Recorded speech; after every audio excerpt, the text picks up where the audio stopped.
PSI-COM 5. Teaser, interior, jet cockpit, night.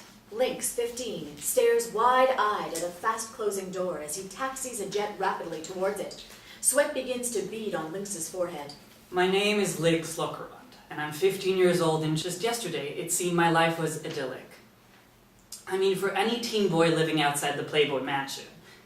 Since I was 7 years old and my parents got killed in a car accident, I had been the property of, the ward of the Psychic Communities clinics in Golden, Colorado, where the study of chilling and playing video games ratio was about 6-to-1 against studying. So how did I end up flying? Well, getting ready to fly. If the launch bay door doesn't crush us, like a bat out of hell to have to face off in the middle of the desert with some whack job. Interesting story there. Fade out, fade in. Act 1, interior, gaming room, clinic. Lynx, a slightly built, long-haired teen, sits in a large armchair, totally absorbed in a video game on a 61-inch plasma screen in front of him. He wears thin driving gloves on both hands. Books are open and strewn about the coffee table in front of him. Everything from French literature to chemistry, all opened to a page and dropped spine up to hold the place. Cho, 33, a large Korean woman in a lab coat, carrying a tray with objects on it, approaches Lynx. She clears her throat. Lynx ignores her deliberately. She clears louder.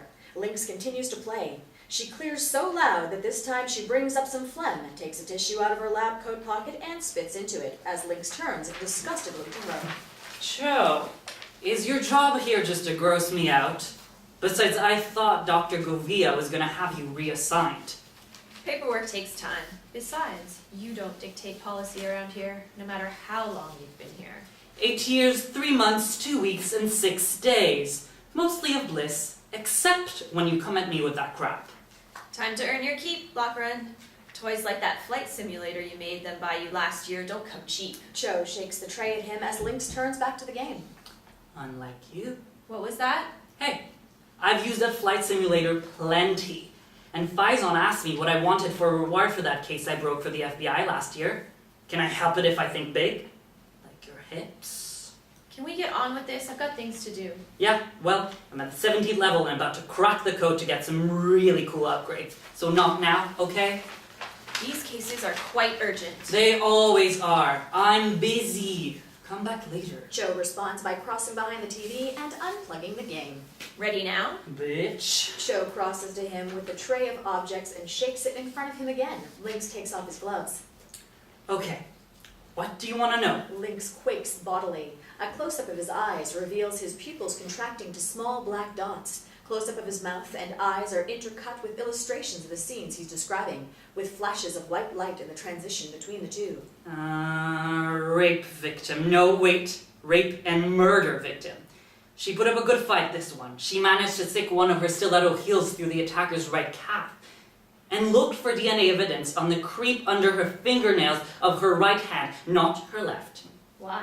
Her left hand will have skin traces, all right, but it'll be from a guy she got rough with the night before, not the guy who's currently limping around downtown Denver. That's all I'm getting. It's fading now. Next. Oh, geez, not again. If I told you once, I told a dozen times. Ramon, the busboy at Mexicali, does not like you. He only tolerates your fat ass because you always over-tip him. Quit slipping in your personal crap into the core specimens, Cho. I'm telling you, and I won't just get reassigned, you'll get terminated. Next. Lynx quickly begins picking up objects from the tray, dropping them back on the tray as he finishes with them. Grabs wristwatch. Natural causes, even though his daughter wanted him dead. Picks up toy race car. He's dead. You'll find his body stuck in a culvert about 6 blocks west of his house. Accidental drowning in the sewer. Picks up glass eye.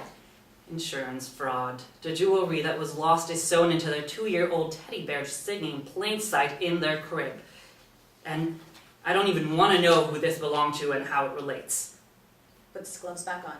Okay, time to hit the lunch buffet at Mexicali's Chunk Muffin. Cho gets very close to Lynx, totally violating his personal space. Someday you'll get a greater appreciation for me, Lynx. Maybe Ramon won't end up in my bed, but maybe you will. Lady, if I was blind, deaf, and horny, that wouldn't happen. You're such a little... You deserve what Dr. Faison is planning to. Huh? What about Faison? What's she up to now?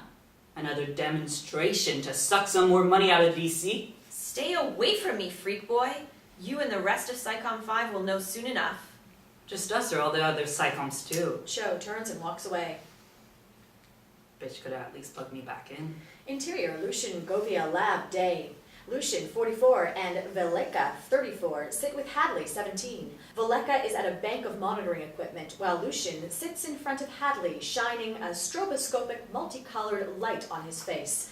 Hadley sits, hooked up to all manner of devices, EEG, blood pressure, and respiration monitors. First, he stares at the light, then, as Lynx's VO is heard, he closes his eyes and drops his head.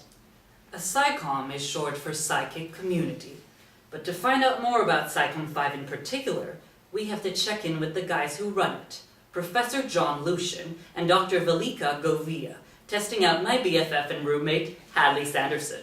Now, Hadley, you're deep asleep now, completely relaxed, but you still hear the sound of my voice. Lucien looks over to Velika, who nods at him as Lucien continues. Your body is feeling very heavy now, very heavy. Lucien tests this by lifting one of Hadley's arms and letting it drop to his side. So far, so good, John. Good. But once we start the test, be sure to keep me advised on his vitals. Remember what happened last time. I'll keep a close eye on him. I just wish Faison and the rest of them didn't want us to push them so hard. They're so young, and Hadley here is one of the oldest. And for their purposes, weakest. We better get to it. The monitoring equipment shows all vital signs read in the normal range. Hadley, in a moment, I'm going to ask you to open your eyes. You will not awaken, but you will remain deeply relaxed, deeply hypnotized. Yes. I'm going to want you to take notice of the object on the table in front of you. A small block of metal sits on a table adjacent to Hadley's chair. Yes. Open your eyes. Do you see the object? Yes. I want you to try to move the object, Hadley.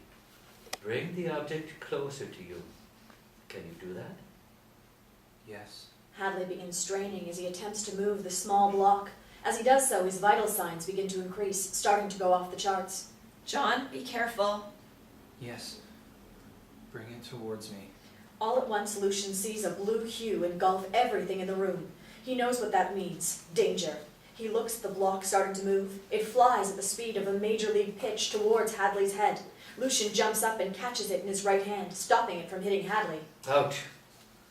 How fast was that going? 86 miles an hour. Do you think your hand is broken? No, but I didn't do it any favors. Did you see your customary blue color on everything? Hey, don't knock it.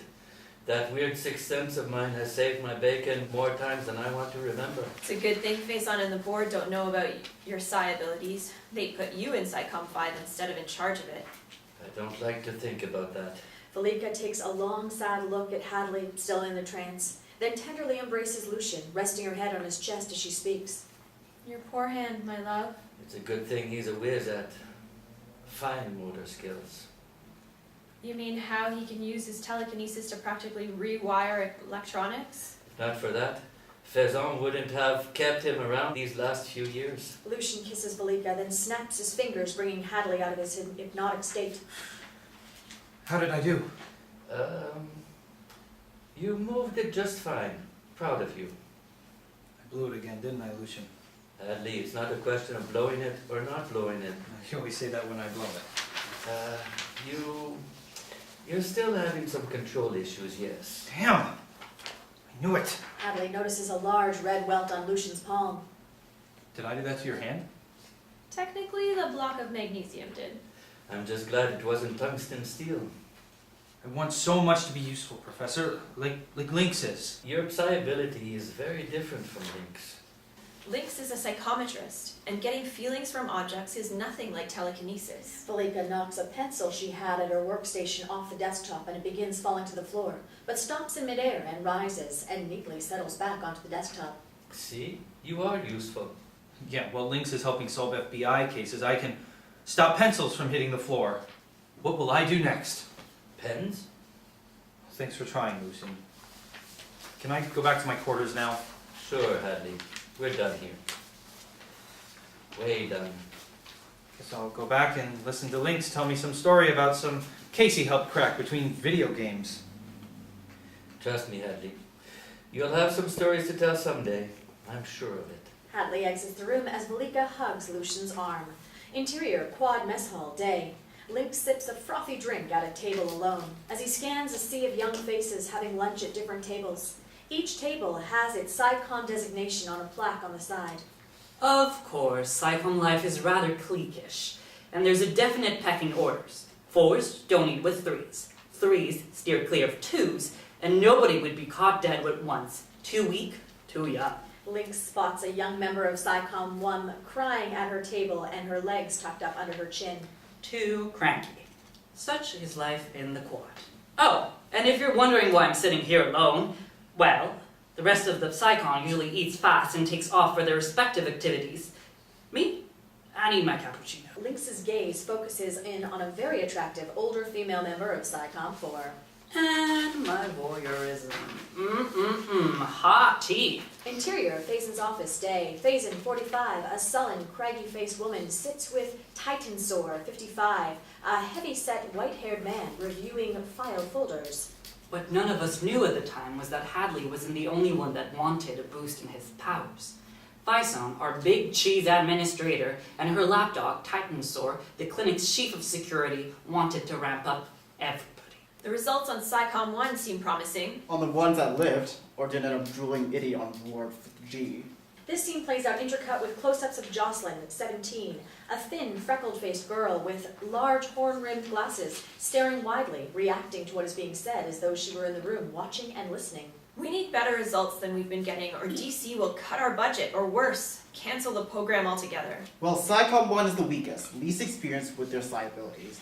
Perhaps it will work better with one of the more formidable PSI-COMs. If you think I'm going to risk PSI-COM 5 or 6 on this... I thought you said the process looks promising. Promising for kids we can stand to lose, not for our only moneymakers. You say so. Besides, as strong as PSI-COM 6 is getting, What? it's just that... Look, with the other PSI-COMs, you got nice doctors and professors. Your basic liberal humanists in charge of them. But with PSI-COM 6... Are you going to complain about Colonel Hoke again? and his methods, yes. If there had been psychic Spartans, that's the crew that Hoke has in PSI-COM 6. Naturally, the more fluid subjects should be subjected to a tighter rein than the others. Not that I wouldn't agree that someone like Lynx Lockerley wouldn't benefit from a little more discipline, but Colonel Hoke keeps PSI-COM 6 under control, and that's enough for me. I've got to worry about security for everything here at the clinic, and it bothers the hell out of me that the only one anyone in PSI-COM 6 will listen to is Colonel Hoke. As strong as they are, let's be glad they listen to someone. Now then, what have you heard from our operatives on the outside about the boy Corday is grooming? Grooming? Nice name for torture and brainwashing. What's a little torture? Titansor begins thumbing through pictures from the folder, as in her bed, Joselyn squints her eyes as though trying to see the same picture through someone else's reading eyes. The pictures tell all, and judging from these, this boy is a prodigy. How much do you think that weighs? Enough for me to smell an even heavier grant coming our way from Washington, if we can get him. Our intel says that Corday has his own plans for the boy, and they don't include giving him up to us. Then we'll make sure not to ask him. Now then, let's discuss the timetable on conditioning treatments for the PSI-COM 2. Exterior, quad, outdoor balcony, day. Senegal, 10, a kind-faced Asian African-American girl stands at the edge of the balcony looking out at the beauty of the mountainous surroundings. She notices a small bird with a broken wing as it struggles to move on the edge of the balcony wall, as Gianmarco, 12, a heavy-set Filipino boy with a mop of unruly hair, comes up from behind her. I heard you last night. Are you okay? I'm fine, Marco. She picks up the bird and holds it cupped in the palms of her small hands. Did you have that dream again? Yes. I don't want you to leave PSI-COM 4. I'll miss you too, Gianmarco. Senegal, if the dreams are right, and if you go... I know, but some things just aren't within our control. She opens her palms and the bird flies away. They watch as it goes higher and higher into the clouds. Let's be thankful for those things that are. Interior, Joselyn's quarters, day. An obviously locked door is unlocked and opened. Lynx comes into the room, takes note of Joselyn's trance-like state, and crosses to her on the bed. Okay, here's where I kind of stuck my foot in it. When I picked the lock on Jocelyn's door and interrupted her when she was eavesdropping. Joss? Joss! He shakes her, breaking her link to Titansor. She snaps into her own reality and starts hitting Lynx. Lynx, you idiot! Were you projecting? Yes, and how the hell did you get in my room? Lynx displays a set of lockpicks. She hits him harder. You stupid child! Do you realize what you just did? Not that I'm much for following them, but isn't it a rule that you're not supposed to project into somebody's mind unmonitored by either Professor Lucien or Dr. Gavia? Oh, Lynx, this is so much bigger than PSI-COM rules and regs. You just don't know. Okay, tell me. Gather the team. This affects everybody in PSI-COM 5. Everybody in the entire clinic. They all need to know. About what? Experimentation, extermination, and a little boy out there being turned into a weapon. You are getting weirder daily. Are you sure you haven't been projecting into Ozzy Osbourne recently? Her only response is to hit him again, hard on the shoulder as Link winces and gives her a quit it look. Exterior, auto junkyard, day. Androcles, 7, an absolutely angelic-looking little boy with huge eyes, stands in the middle of a circle of dead cars, some crushed and flattened, some just old and missing parts. Corday, 40, a stern-looking man with sullen eyes, stands to the side of the circle and nods to the boy. As Androcles stares at them in turn, one car after another begin to stack neatly in a tower until all 6 from the circle are stacked. As the cars fall into place, Androcles is sweating profusely. His knees begin to buckle. From behind Corday, Leticia, 33, Androcles' mother, a woman whose face shows the heavy burdens of life, steps forward. A large silver and turquoise bracelet dangles prominently from her left wrist as she begins to move to the boy, but Corday stops her by putting out his arm like a crossbar. As Androcles focuses and places the last car on top, he looks over to Corday and Leticia. Leticia has tears welling in her eyes, but Corday just gives him an unimpressed nod of approval. Androcles faints and drops to the ground as Leticia rushes to him, and Corday signals for a car that begins driving up into the scene. Fade out. End of Act 1. Fade in. Act 2. Interior, clinic, weight room, day. Lynx walks into the room. He spots Hadley bench pressing with no spotter. He notices most of the members of PSI-COM 6. O'Shea, 17, a red-headed Irish tough.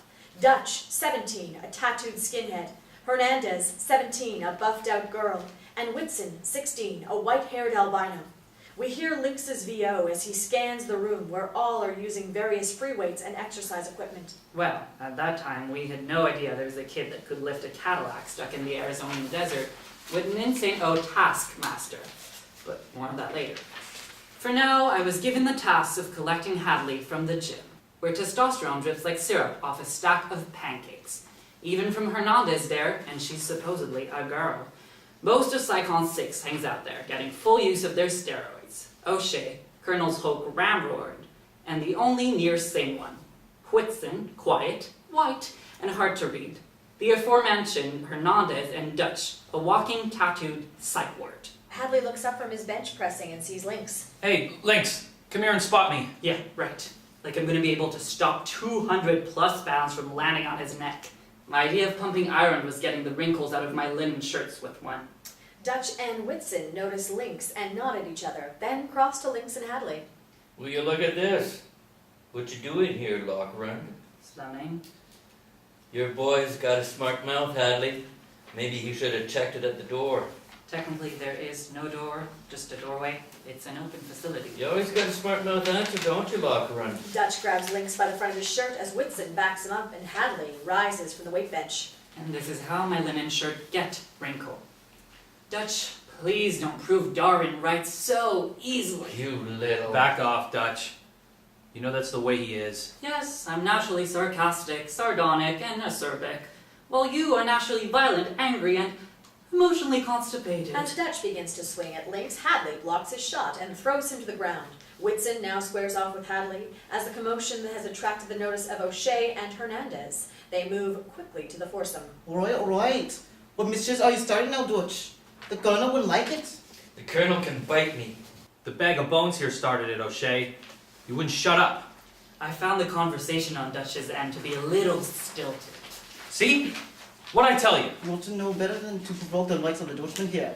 Yeah, and if I had telekinesis, like you, O'Shea, he'd be flying Dutchman. This sounds like a bit of a threat, Boyle. You didn't mean it like that, did you? Uh-oh. O'Shea was about to let Dutch off his leash to prove a point. PSI-COM 5, special powers. PSI-COM 6, muscles and powers. Look, O'Shea, Lynx is just Lynx. You getting into it here will not change that. What the hell are you doing here, by the way? It's not like I ever see your happy ass in here working on your abs. Sorry, Taylor Lautner, I'm not. And I came to get you special meeting mucho importante, bro. Did you hear him, O'Shea? If he had telekinesis, too bad the only member of PSI-COM 5 that does isn't much good at it. Uh-oh. Well, the war had almost been averted. Don't push it, Dutch. What are you gonna do, Sanderson? Make a pen dance into my face? Well, anything would be an improvement. Hadley, even in his anger with Dutch, shoots an exasperated look at Lynx as O'Shea backs off, prepared to let Dutch and Whitson have a little fun. Hey, guys! None of this boys will be boys stuff right now, okay? The last time you and Hadley tangled Faison had us locked up for 2 weeks. No gym, no rec room, no nothing. Who wants that? It'll be worth it just to bust his head open. At least when you do it, mine will leak brain matter. That's it, puke! Dutch goes after Lynx. Hadley blocks him. Whitson grabs Hadley from behind as Dutch punches him in the stomach. Lynx moves behind some treadmills, keeping his distance. I would have tried to help, but I've never been much of a joiner, especially where being bruised was involved. Dutch extends the fingers of his right hand. The fingers begin to tremble. He targets Hadley's face as Whitson still holds Hadley from behind. Uh-oh. Dutch was a psi disruptor. When he concentrates and touches something, it tends to explode. If he touches you, skin tears. Cells go boom, tendons stretch, muscles pull. The creep causes more pain than dominatrix with painful rectal itch. Hadley concentrates. A few hairs fly out of Dutch's nostrils. Dutch reacts to the pain and his nose starts to bleed. Still got your wussy old tricks, don't you, Sanderson? Lynx begins to move towards Hadley and the others, but stops short as Whitson stares at him, his white eyes glowing bright. Damn, hard enough to get up these guts to mix it up with these joints. Now Whitson uses his psi-emotional power on me. I was overcome by fear, courtesy of white boy over there. But I had to keep Hadley's face in one piece. Come on, 1 foot in front of the other. Dutch cocks his hand again and his nose drips blood. From across the room, all hear a very loud and guttural clearing of a young throat. All turn to see Tradian, 12, a smallish Latino boy with a faux hawk and big dimples. He may not look like it, but the cavalry's just arrived. Dutch pulls his hand back as Whitson instantly lets go of Hadley. This isn't your fight, Tribune. I'm PSI-COM 5, and I'm not gonna make it my fight. But I bet you don't want me to make it Candu's? Dutch and Whitson back up as O'Shea looks amused and Hernandez smiles. Condu was an Apache medicine man, and warrior that Trabian had been channeling for years. A really good fighter that has been known to take scalps. See that teeny little scar that Dutch tries to cover by combing down his hair? That's what happens when you piss off Condu. Maybe I don't care about your pet Indian brat. You're right. I channeled Candu a lot this week. How about Tao? Ninja assassin, and one of Trey's favorite. Can turn anything into a weapon and moves like a leopard on roids. Lynx walks over to the combatants, then looks up in realization. Wait a minute. All of a sudden I was brave again. Well, brave for me. Whitson was withdrawing his powers from me to focus on Trabian, make him all happy and docile, to not want to fight. But I took care of that. A folded metal chair comes into frame, hitting Whitson hard on the back as he goes down on all fours. Hey, I don't fight very often or very well, so I fight dirty. Dutch glances toward Whitson, but is totally focused on Trabian. You think I'm afraid of you, Tribune? Dutch fakes a laugh that is obviously fake. I don't think. I know. Care to prove me wrong? Okay then, little greaser. You're on. I think we've had enough chest thumping for one day. Standing in the archway is Hope, 45, muscular, flat-top hair, dressed in camo and chumping on an unlit cigar. He does not look pleased. Colonel, what can explain? Save it. Everybody out. Debriefing, my quarters, 1500 hours. And you better be able to explain this, O'Shea. I expect better from you. Hope wheels around and leaves the room. The members of PSI-COM 6 quickly grab towels and gym bags and begin to hastily exit right behind him. As Hernandez walks past him, she and Trabian stare down each other.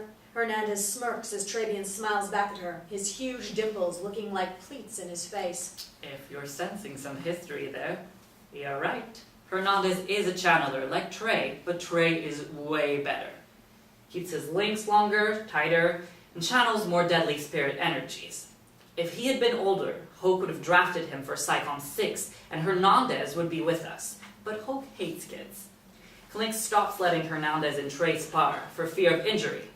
Okay, death. Travian watches Hernandez leave. She takes one final look at him before she goes. Too bad.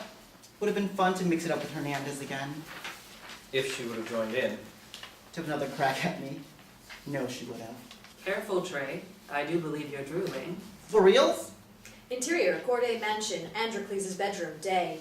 Leticia wipes Androcles' forehead with a damp cloth as she sits at his bedside. The boy looks exhausted, almost sickly. Leticia's bracelet jangles as she soothes him. Do you think I pleased him today? He's difficult to please, but you completed the test, and that's the main thing. In the booth? Or right after I come out of it, like today? I can do so much more than I ever could before. God, that booth of his. I hate it. I hate him for using it on you. It's alright, Mother. The pain only gets bad when I resist what he tells me to do. Like when I have to destroy something or kill somebody. Remember, my darling, that you are only doing it because he is forcing you. My poor baby. How did we come to this? Androcles plays with the bracelet as he speaks. Don't cry, Mother. I'm strong. Even he says so. Whatever he does, whatever happens, he won't break me down.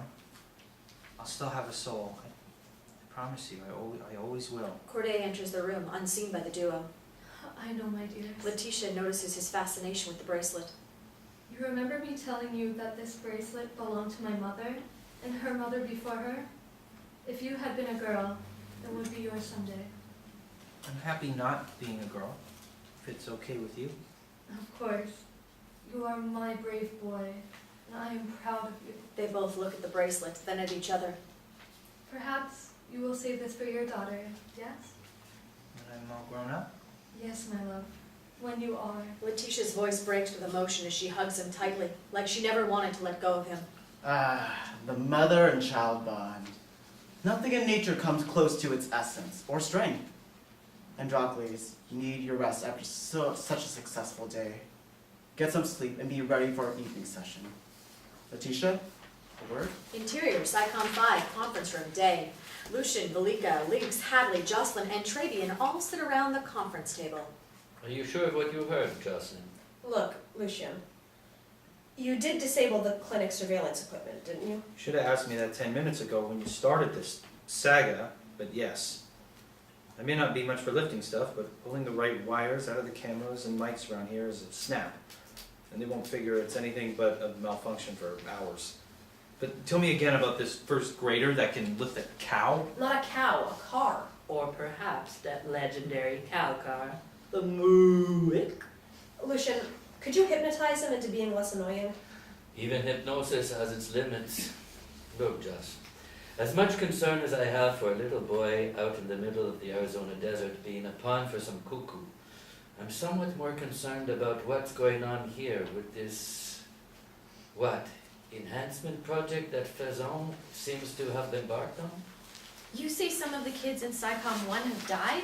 Look, first level kids are always washing out. How do you know they didn't just get sent home? Hey! I just got it! Muick! Like Buick, right? Kind of funny. Yeah. Trey, why don't you channel Einstein and let him sit on the rest of this meeting? Hey, next time you need somebody to save your butt in the gym, see if I... Enough! The first thing we need to do is confirm some of what Joselyn saw. I'm telling you, I know what I saw. I know, but none of you are 100% reliable in what you see, and this is too important not to double check on. Point of order. I'm about 98% when I get something from an object. If not, we know it's the object's fault. Ooh, burn. Got that one right away, eh, Travian? Just see if you can project into Faison to see... I can't do Faison, remember? Wrong wavelength. Too bad. She would have more raw information than Titansor. Well, then go into Titansor again. But only if I'm there to monitor you. Got that? Yes, Professor Lucien, I'm sorry. Well, need to check two things. If members of PSI-COM 1 did die, the bodies would still be in the morgue. Sounds creepy. I'll do it. An easier bet would be to let the one person here that has automatic access to the morgue do it. Lucien looks at Belika and smiles. All the others look at Belika and smile at her obvious discomfort. Not much for espionage, John. But you're the only one that can get in there and snoop around. No questions asked.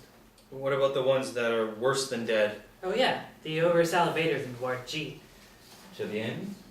Could Tao get in and out of there without being seen?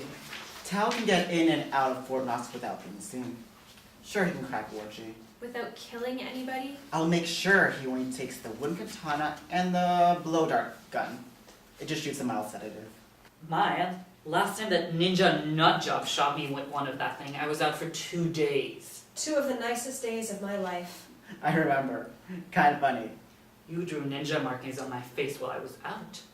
I didn't. Tao did. That's what made it kind of funny. Yeah? Look, Lucien, Tao can handle himself, and that job is definitely a one-man show. I'm a little leery about letting Belika go into a morgue where she might find evidence of a murder alone. So what do you suggest? Well, she can get automatic clearance for herself and one lab tech, right? Besides, if she finds something, who's going to disable the cameras so they don't know about it? Okay, so you've put yourself into the game. What am I supposed to do? You're using your lockpicks, Lynx. I want you to break into PSI-COM 1's door and get some images off of whatever you can find there to see exactly what happened to those kids. They'll be at study hall tonight. Their dorm will be empty. Guess I've got some more cameras to disable. We all have our assignments. Let's get to the bottom of all this tonight. Interior, Corday Mansion, surveillance room, day. In a small room off to the side of Androcles' bedroom, Corday gestures for the personnel within to leave as he and Leticia are left alone. Through a two-way glass, Androcles sleeps in his bed. I hate you for what you've done to him.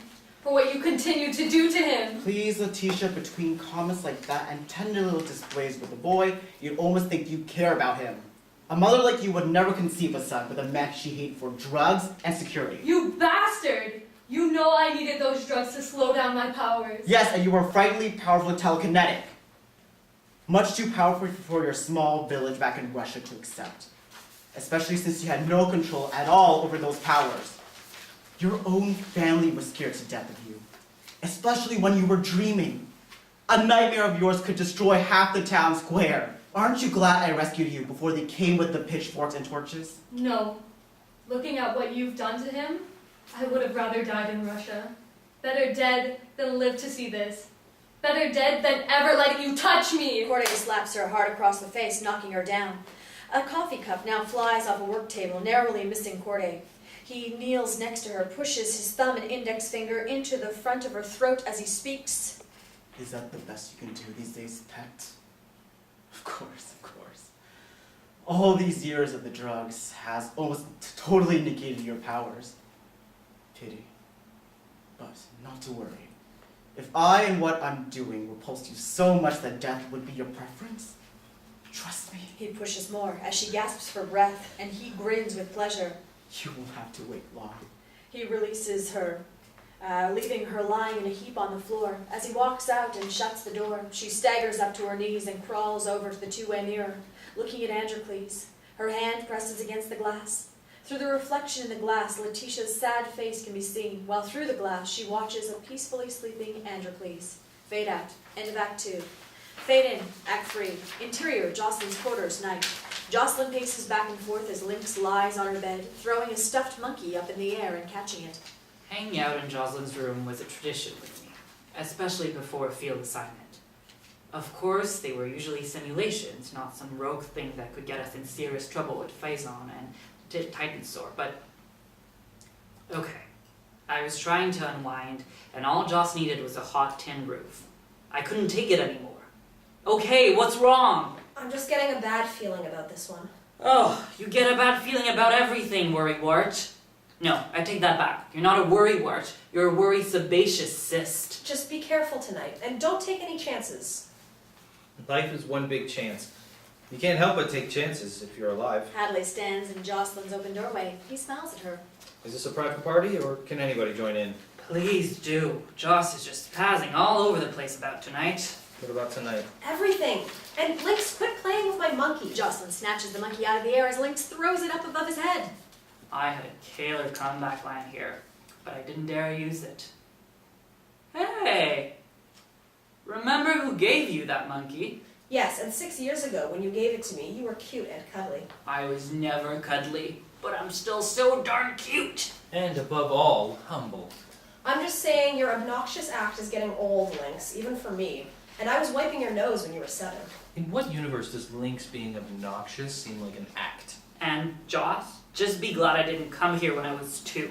You could have wiped my... She cuts him off by hitting him with the monkey hard. Ow! Joselyn, hasn't it been proven again and again, psychologically, that physical violence does not alter behavior? Yeah, but I feel better after. Travian enters the room. Hey, a party! Where's the chips and dip? Will somebody close that door before PSI-COM 3 comes wandering in here? Touchy. For somebody who has a party with no food. This is not a party! Dead stop as all 3 boys look at her. Okay, this was new.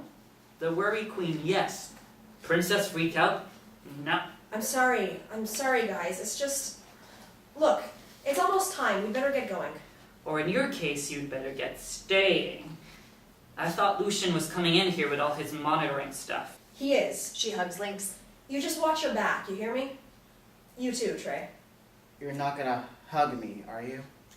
She was freaking me out big time now. But all I could say was, not to worry, I'm not about to let all that nose wiping you did go to waste, Joss. She starts hitting him on the head with the monkey as he runs out of the room, followed closely by Travian. But I'm still hungry! Got any peanuts in your room? Hadley lags behind and looks at Joselyn a moment before he speaks. You worry too much. Especially about Lynx. Don't start. Travian has always been able to handle himself, and if he ever got in trouble, he has the friggin' dead of the world to call upon for help. But Lynx is oh so helpless. Cut it out, you know what I mean. Lucien and Velika enter. Are you ready, Joss? Hadley, here with me. And why did Trebian ask me if I had any pretzels? Hadley and Joselyn share a laugh. Kids, who knows what gets into them? Interior Corday lab at night. The laboratory of Matthias Corday is devoid of antiseptic trappings. Dark and dank, it resembles more dungeon than lab. No personnel inhabit the lab. Only Corday stands at a control station surrounded by electronic equipment. A glass booth is set up on a riser. Androcles' small form, dressed in pajamas, stands in the middle of the booth, its size dwarfing him. Androcles clutches a small elephant as he watches an image on the booth wall in front of him. In the image, a large black sedan speeds down a mountain road. At the next curve, force the car off the road, please. But the distance... The booth will magnify and augment your powers enough to do it, even though the vehicle itself is miles away. But the men inside, they'll... Be killed? Yes, of course. Force it off the road, please. Why do you want... This is no concern of yours. Force the car off the road, please. I can't... Corday presses a button on the console and a shrieking, penetrating sound is heard within the booth, while all is eerily quiet outside in the lab. Androcles clutches the elephant tight to his chest with his arm as he covers his ears with his hands and drops to his knees. The sound stops as suddenly as it began. Force the car off the road, now! Androcles focuses on the car in the image in front of him. As it takes the next curve, it flips over the guardrail and plunges down the mountainside, exploding on impact. Excellent work, Androcles. Why? Trust me, I always have a reason. They died quickly, Androcles. Take solace in that. No. Why? Why? Androcles' sobs grow louder as he clutches the elephant even more tightly to his chest. Corday looks unsympathetic and annoyed. He presses another button on the console and a mist begins to fill the booth. Sleep now. You need your rest after so strenuous an assignment. Androcles begins choking on the gas in the booth. He quickly loses consciousness as the elephant drops from his arm, landing upside down on the booth floor. Interior, Joselyn's quarters, night. Lucien has Joselyn hooked up to an EEG machine to monitor brainwave patterns. Joselyn sits in a large reclining chair as Lucien is just finishing adjusting the drip flow on an IV attached to Joselyn. Is all this really necessary, Lucien? I want to make sure you don't fry your brain during the tap. You do tend to dehydrate after you project into someone, hence the IV. I've got to admit, you are as good at finding a vein as Vela. Good to know. Those 2 years of med school weren't a total waste. You never told us you used to be a medical doctor. Tried to be, Joss. And the operative words there aren't used to be, but more like never was. You ready? Yeah, but I'm worried about Lynx. Maybe you should have gone with him instead of babysitting me. Joss, when you project into somebody else's mind, it's dangerous, and you know it. Sometimes you can't release when you want to, and that's when your brain could start to have problems. Just because of that one time I had a hemorrhage, it was nothing. And the coma you were in for 3 days afterward, was that nothing too? Now relax, let your mind flow, and... Go find Titansor, I know. In flashes, images come up, speeding down corridors, back and forth, cutting back to Joselyn's concentrating face. Finally, a men's room stall door flashes. On the other side of the door, Titansor sits atop the toilet, thumbing through a newspaper. Joselyn reacts disgustedly as, a second later, the stall is seen through Titansor's eyes. Lucien looks at the EEG waves, making a profound change in the way the patterns are forming. You win? Yes, but my timing sure sucks. Titansor's hand reaches for a toilet paper roll on the side of the stall. Oh, yuck! Interior clinic morgue night. Velika, flanked by Hadley in a lab coat, trying to hide his face, stand at the door to the morgue. She passes a security badge through an electronic lock, and the door to the morgue opens. They step in, the lighting is low. A sole lab tech, Cooksley, 27, sits at a desk reading a graphic novel. Hey, Dr. Gavea, what brings you down here with us ghouls? Oh, just checking on one of our laboratory rats. We're running some post-mortem cultures. What are you reading, Cooksey? Oh, this? Crap. There hasn't been a good graphic novel since the Watchmen series. Hey, I'm going for coffee. You and your lab tech want any? No, we're fine, but feel free. We won't be a minute. Okay. Hey, Phil might be through here to do rounds in a minute, just so you know. With me not here, he might ask you to check your badges. Oh, no problem. And, Cooksey, make it decaf. It's late. Yeah, like I ever sleep. Cooksey exits. Hadley and Velika make a beeline to the morgue cold drawers that would be large enough to house human remains. Yeah, no problem, except I don't have an ID badge. At least not one that says I'm a lab tech. Did you already take care of the cam? The second you walked into the room. Good. Now help me get this drawer open. It's heavy. Wait a minute. It wouldn't be heavy unless... They look at each other, then at the cold drawer. Interior clinic security room, night. Technicians view a bank of screens filling a wall as Titansor enters the room. He notices several screens in white noise, static, as technicians scramble about into the room trying to get the screens back up. Titansor turns away with a knowing look on his face. Hadley Sanderson. Get me face on the phone. Interior PSI-COM 1's dorm, night. The telltale sound of Lynx's lockpicks on the other side of a door is heard. The door swings open and Lynx steps into the room, closing it behind him. He uses a flashlight so not to turn on a room light. Speaking of Lynx, well, here I am in the nursery. PSI-COM 1's door. Geez, all 6 of them sleep together? It's like a ward at the VA hospital. He touches the middle of the mattress of a bed. Okay, this kid wets the bed.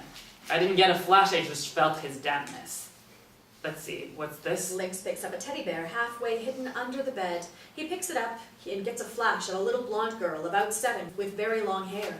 He sees her being injected with a hypodermic syringe. He sees her struggling for breath and turning blue. He drops the teddy bear. Interior, clinic, morgue, night. The cold drawer is opened to reveal the dead body of the same little blonde girl Lynx had just seen in his vision. Hadley and Velika look at each other and at the girl's body. Her skin is gray, her eyes wide open. Velika closes them, then strokes her forehead tenderly. Do you recognize her? I don't know. Maybe.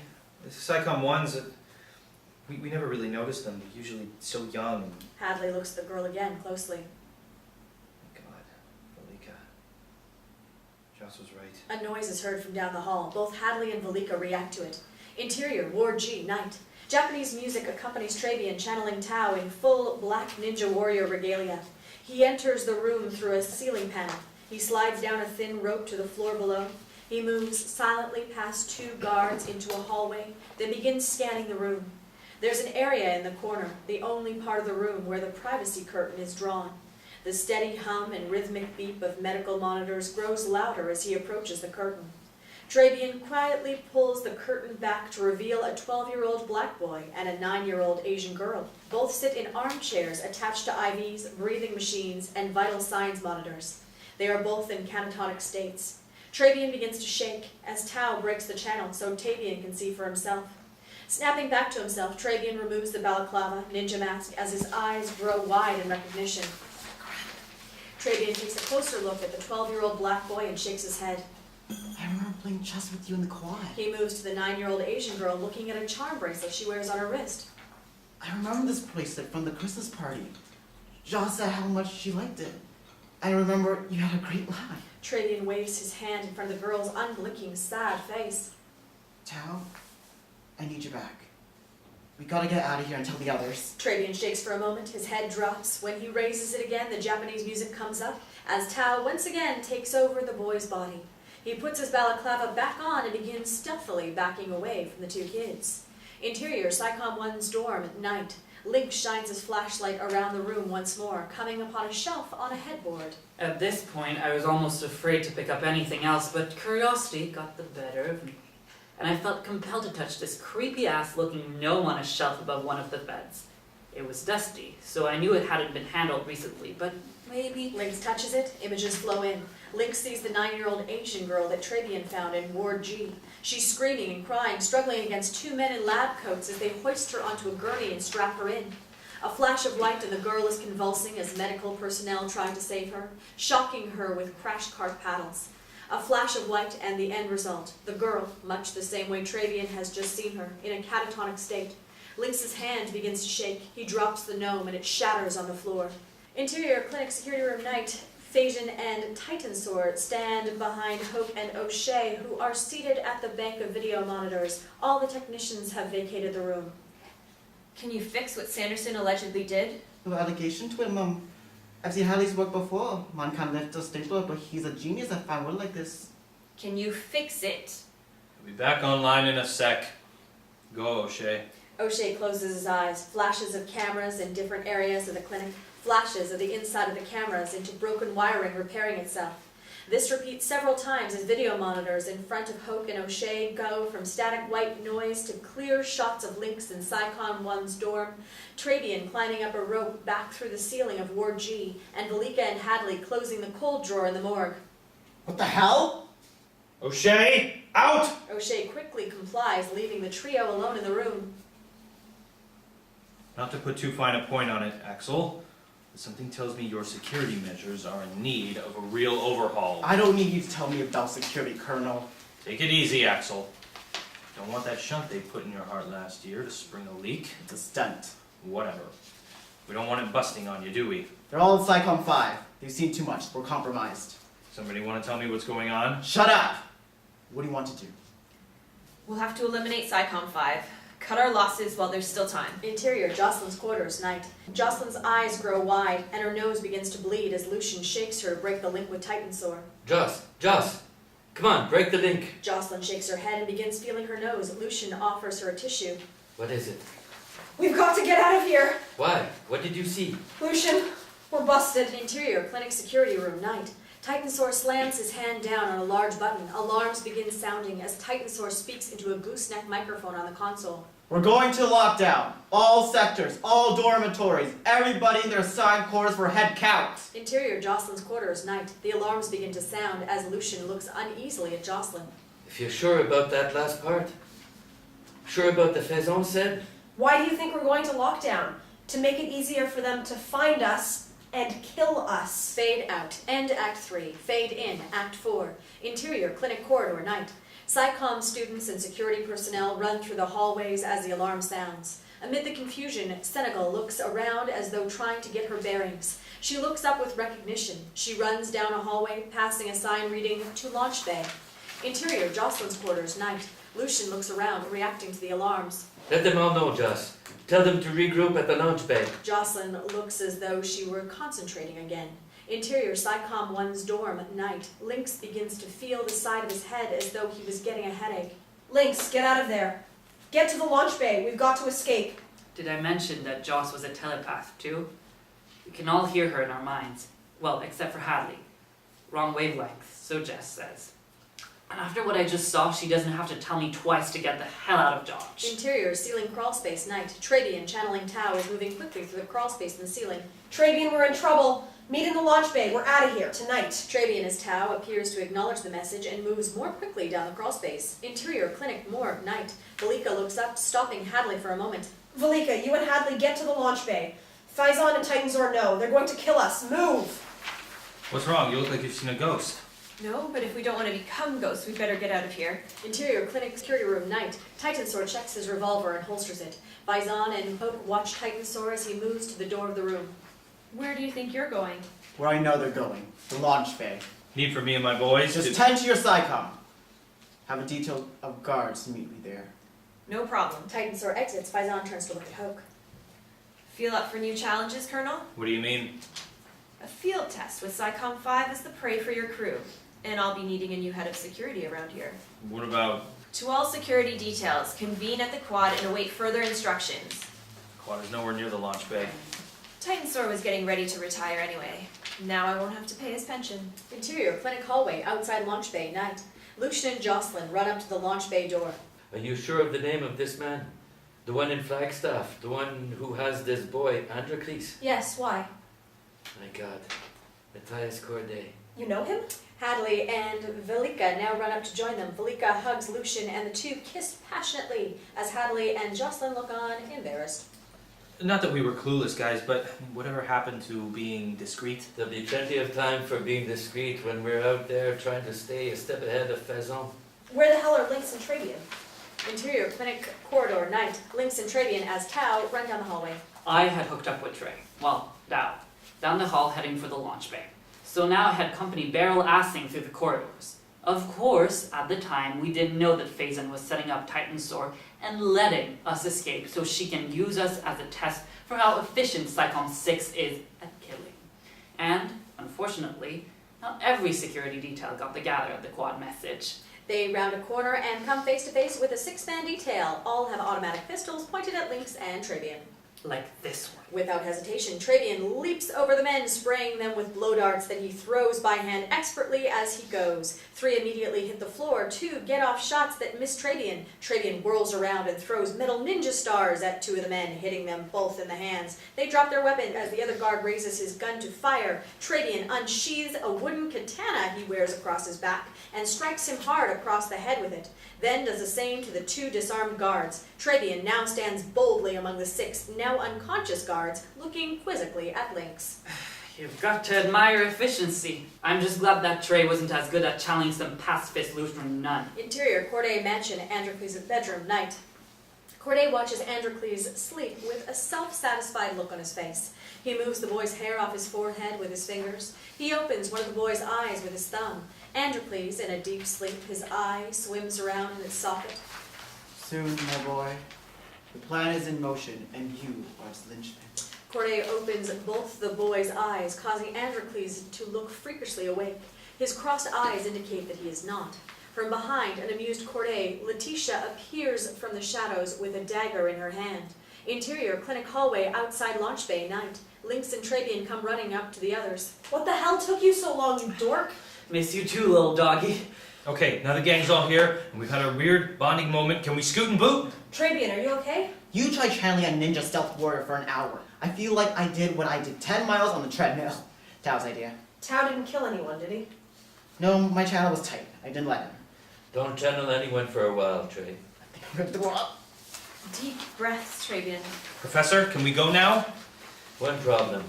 With the lockdown, I doubt that my car key will get us in. Hadley moves into the door. Oh, screw your car key. Hadley looks at the door access panel. He psychically sees through the panel into the inner workings. A few wires are pulled out. A couple of others are connected. The door opens. Wow.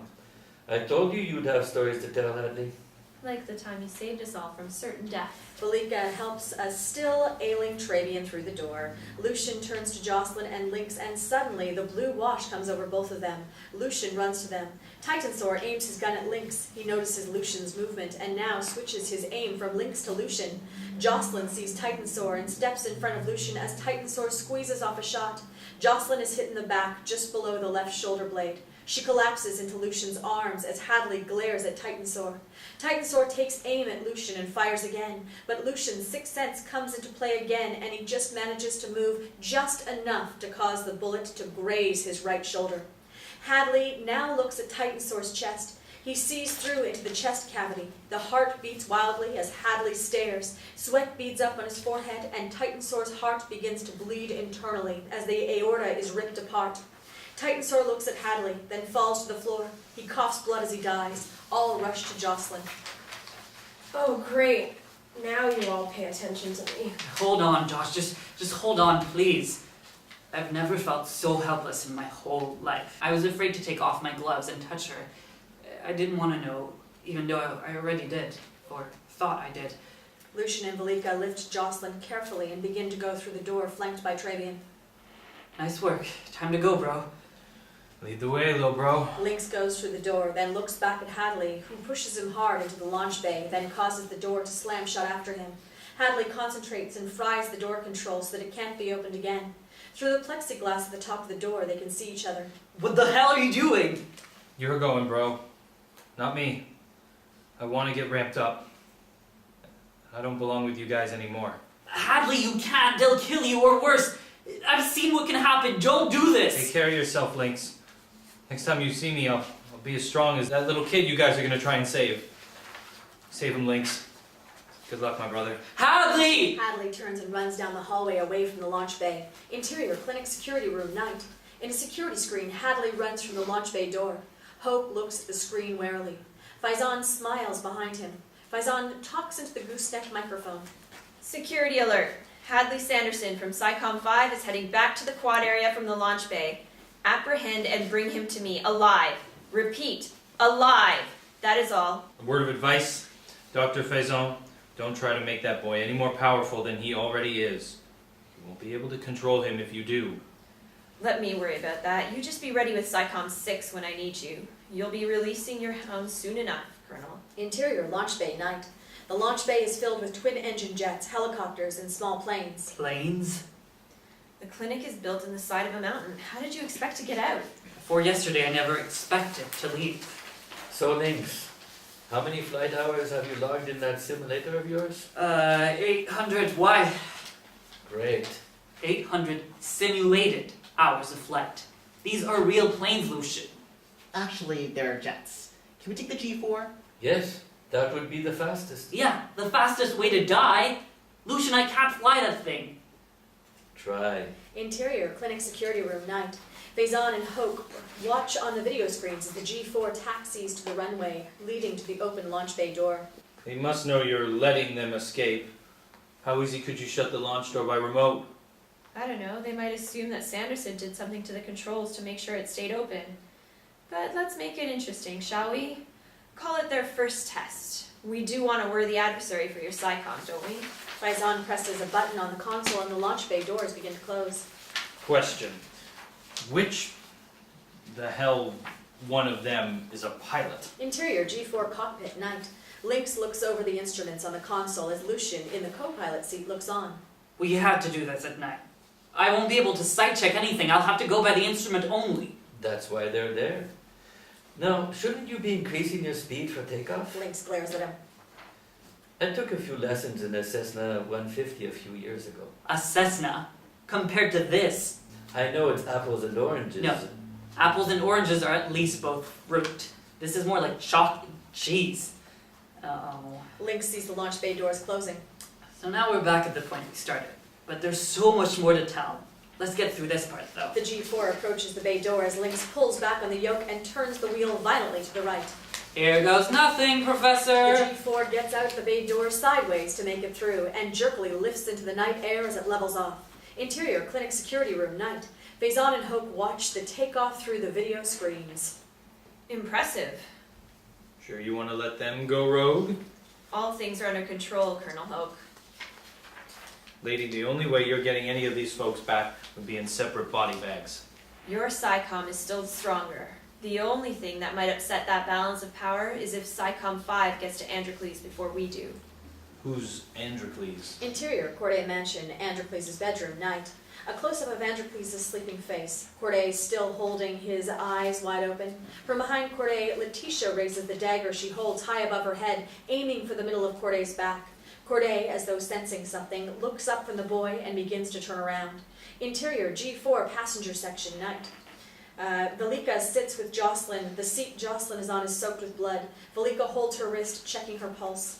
You can't stop the bleeding, can you, Velika? Josh, I've done everything I can do with the limited med gear we have on board. The bullet must have nicked an artery, not completely severed, but enough to... I want to talk to John and Lynx.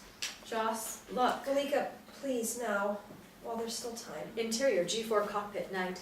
Lynx has his head on a swivel as he strains to see every instrument on the console. Lucien monitors him with a worried look on his face as Travian sticks his head in. How's it going? Feeling better? Oh, yeah. Tao always takes a lot out of me, but I'm fine now. Lynx, you look nervous. Not now, Trey. Ooh, Snappy. What's wrong? I'm trying not to crash the plane and get us all killed, so would you mind shutting up?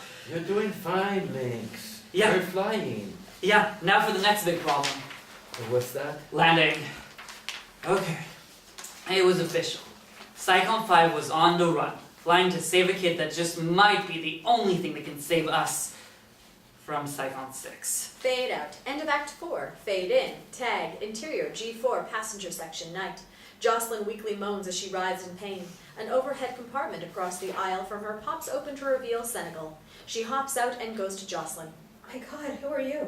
I'm Senegal, from PSI-COM 4. I had dreams about this night. And you. Did you dream you'd be with me when I died? Senegal raises her small hands up towards Joselyn. No, I'm a Psi healer. Cut to black. End pilot episode.